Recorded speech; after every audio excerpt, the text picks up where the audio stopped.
Indonesia সরকারের দেওয়া বিনামূল্যের খাবার খেয়ে এক সপ্তাহের ব্যবধানে ১,৩০০-রও বেশি শিশু অসুস্থ হয়ে হাসপাতালে ভর্তি হয়। শ্বাসকষ্ট, বমি, ডায়রিয়ার মতো উপসর্গ দেখা যায় অসুস্থ শিশুদের মধ্যে। এছাড়াও এই প্রকল্পে খাবার বিতরণে দুর্নীতি এবং অতিরিক্ত ব্যয়ের অভিযোগও রয়েছে। গেল বছরই প্রায় $100 কোটি এই কর্মসূচির আওতায় প্রায় ৮ কোটি শিশু ও গর্ভবতী নারীকে বিনামূল্যে খাবার বিতরণের পদক্ষেপ নেওয়া হয়। এমনকি এই উদ্যোগটি প্রেসিডেন্ট জেনারেল প্রাবোwo সুবিয়ান্তোকে নির্বাচনে অভাবনীয় জনসমর্থন এনে দেয়। Bapak Presiden mengambil keputusan untuk melakukan pergantian pimpinan Badan Gizi Nasional.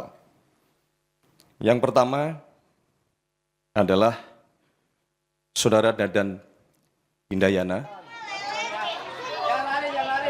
এরপর ব্যাপক সমালোচনার মুখে প্রকল্পটি স্থগিত করেছে দেশটির অ্যাটর্নি জেনারেলের অফিস। ইতোমধ্যে পরিচালনাকারী সংস্থা বিজিএন-এর প্রধানকে বরখাস্ত করা হয়েছে।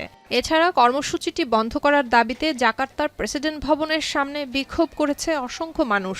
তাদের মতে দুর্নীতিতে ডুবে থাকা দেশটির জাতীয় খাদ্য সংস্থা শিশুদের পুষ্টিকর খাদ্যের অধিকার নিশ্চিত করতে ব্যর্থ হয়েছে।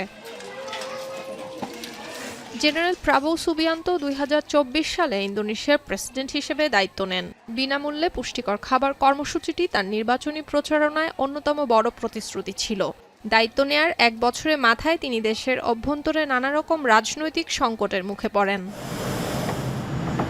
তবে এ ধরনের দুর্ঘটনা প্রতিরোধে আরও নিবিড় তত্ত্বাবধান, খাবারের ন্যূনতম পুষ্টির মান এবং ঝুঁকি ব্যবস্থাপনা নিশ্চিত করে কর্মসূচিটি সারা দেশে চালু রাখার প্রতিশ্রুতি দিয়েছেন প্রেসিডেন্ট সুবিয়ান্ত।